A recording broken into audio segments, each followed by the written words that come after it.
doing this? Correct. So tell me what it's been like so far. What kind of reaction have you gotten from people in the building? As far as in the building, since this building is composed mainly of the highest paid administrators, they're not too receptive to the message.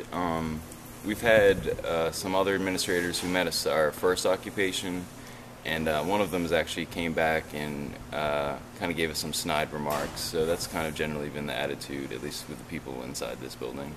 What were the snide remarks? Well, on our first occupation, one student complained about the lack of availability on jobs on campus, and he made a promise to get her this job, and apparently he got her the job, and she hadn't accepted it yet, and he had just came up to us asking why this one student hadn't, and we didn't know because we're not that student. We're all different people, so. So what is it that you're trying to make happen here? What are your demands, I guess?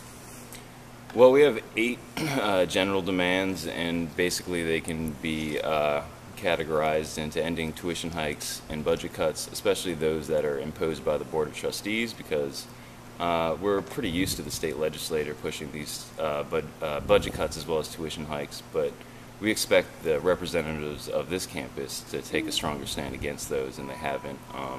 We're also protesting the privatization on campus. I mean, whether it's Barnes & Nobles or other services that are outsourced to private companies, it just raises the cost for students in the long run. We're also firm on protecting workers as well, because not only have their wages been frozen for the past 6 years, they've also incurred massive layoffs since the whole budget cuts have come down. So those are kind of the 3 broad demands, and then we also have a demand that says to take a stronger stance on the rape culture that exists on campus, which the administration hasn't done so far. So how does all of this relate to what's happening in Indiana right now? Well, Indiana is really a model for students across the nation because they've elevated their struggle to the highest level, which is shutting down their campus and getting the support of not only students but faculty and staff, which is what's necessary to create a dialogue and send a strong message to the administrators as well as our state legislatures, and ultimately, if this is a nationwide movement, it would affect our federal policy as well. So that's kind of the main goal, is that students across the nation are saying no more student debt. Education is a fundamental human right that all should have access to, and they shouldn't be burdened by thousands of dollars in debt. So have you or anybody else who's participating in the efforts here at USF spoken with anybody at Indiana to kind of see if you can maybe learn from what they're doing? I haven't had any direct contact yet. I've put out some statements of solidarity on behalf of SDS and just sent some solidarity greetings, but we do plan on contacting them maybe once their strike dies down a little bit, because they're obviously right in the middle of it right now, but we definitely look towards them as a model of what students should be doing in this country. Can you kind of outline a little bit more in detail the problem itself? What does tuition look like these days compared to what it might have been even just a few years ago? I mean, when I first came to USF, I had Bright Futures, and that covered pretty much all of tuition, but since then, Bright Futures covers nothing.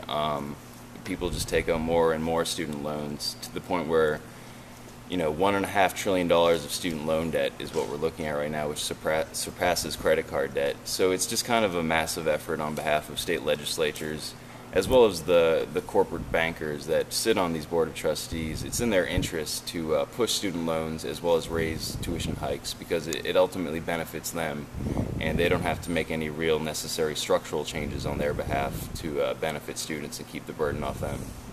Have you, or maybe anybody that you know, been forced into a situation where maybe you've had to think about reconsidering your education, maybe putting it on hold because of affordability?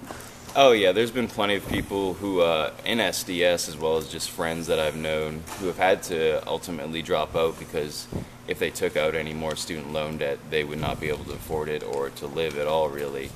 And so I've known so many people who have quit right as they're about to graduate sometimes, and just to go out and have to get a job rather than finishing their education. So it's a massive problem.